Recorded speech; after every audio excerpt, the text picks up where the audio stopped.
Hi Dressy Cuties, Winnie here. Today I want to share with you some tips on how to practice drawing better circles. So let's get started. Today I'm going to share some tips on how to draw better circles. And we're not aiming for perfection here. We're not drawing perfect circles, because if we wanted to draw perfect circles, this is what we need to draw, a template, right? So our goal here is just to practice enough so that our circles are not wobbly, and when someone looks at it, they can say, oh yeah, I know that's a circle, not wonder what it is. So that is the goal. So like anything, art, anything you love to do, it takes practice, and practice is what makes you better. But here are some tips that I found that I think will make it a little bit easier and make your practice more productive. So what I have in front of me here is just squares that I printed out.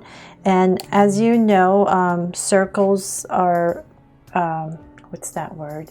They're perfect. And so by printing out a square, what you can do is, when you're practicing, is you can just come in this square and draw your circle. So for example, I'm just going to start small, and then you can build your way up. But by having this square around you, you're kind of confined and you cannot go beyond this, and so it makes your circle a little bit more accurate. So I like to start on this corner because it's just easier for my hand. So just going to come in here, and some circles are going to be perfect, like that one is not. And so sometimes there's just days like this is not perfect either.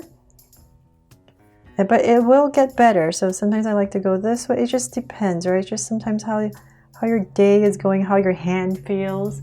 But just keep practicing. So that's a goal. If you want to, you can print out these squares so it's just a little bit more accurate on your circles. But sometimes because I have this square here, it kind of intimidates me, and then I feel like, oh no, I'm confined, I have to stick in there, and then it stiffens up my hand, and so then my hand's not as free. So good and bad, but I just want to share some tips you could do. Just you can print out these squares. Because sometimes circles, you just need to be free, right, to draw it. And it comes out a little bit better.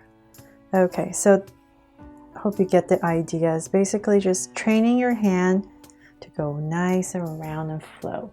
So not perfect, but at least the proportion is right. It's not too fat, not too long. It is basically a circle. So the other way, if you don't want to print out these squares, I want to muddle up my paper, is you can just get lined paper. So this is just much easier. That way, using your lined paper, let's say I pick these two lines. I'm just going to use these two lines as my guide. There. So now I can use that and practice. So now I'm not confined to the sides, just top and bottom.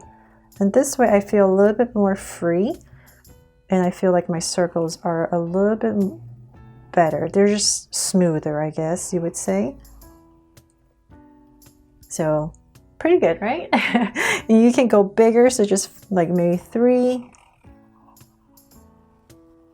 Now I got fat, right? So just keep practicing. That's the goal. Just nice flow to your hand. Just don't stiffen up your hand too much. Just free your hand. So like say, oh, I want to do 4, huh? Okay, wait. So scratch that one. Let's do 4. 1, 2, 3, 4. Okay, so I'm going to get bigger. There. Pretty good, right? Okay, so like I said, just free your hand, relax your hands, and draw your circle. So they're not perfect. They kind of look, that's the goal. They look like circles. That's our goal. We don't want to have a circle that kind of goes like that. Then that's not really a circle, right? So we want to go away from this and try our best to do this, even though it is not perfect. You can't tell until you put a template. Let's say this one, which is pretty good. If I put a template here, let's see, is it pretty good? Actually, it's pretty good. So, well, let's do this on regular white paper here. So now is the challenge. Now that I don't have a guide, definitely start small. So that one.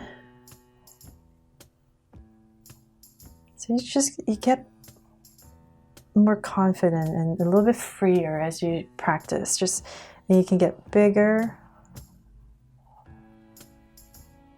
So it just gets harder as it goes bigger. But like I said, the goal is just to be able to make the shape without making it look like this. That's all you want to do. And it won't be exactly perfect, but like I said, if you wanted it perfect, you have a template. So once again, just find your sweet spot where you want to start. Do you like to start this way? Do you like to start that way? It's all up to you. You want to start at the top? You want to start at the top and come right back, or you can start at the bottom. Just keep practicing. And see, like this circle right here. So you can always, if you're using a pencil, like right here, it comes out a little bit too much, right? So as long as you can kind of tell where you need to fix it, that's also a great thing to be able to see where your circles are off. And you can just go ahead and fix it. If you want to draw really big, definitely use a template. But hopefully these tips have helped you. Use line paper, use squares, and of course just keep practicing and just be confident in your hands and drawing. And once again, we're not aiming for perfection. We don't need perfect circles, especially when we draw eyes and things like that, as long as it looks like it. Because if it were too perfect, it wouldn't look right, I think, depending on what you need to do. But when we're just drawing freehand, it just looks much better when it's organic. So there, I really hope these tips have helped you. And remember, cuties, practice is key. And I really hope this video has given you some tips and helped you and inspired you to practice drawing your circles. Thanks so much for watching. And if you found this video helpful, please make sure to subscribe if you haven't already, and turn on your notification bell so you won't miss any new Draw So Cute videos. See you later.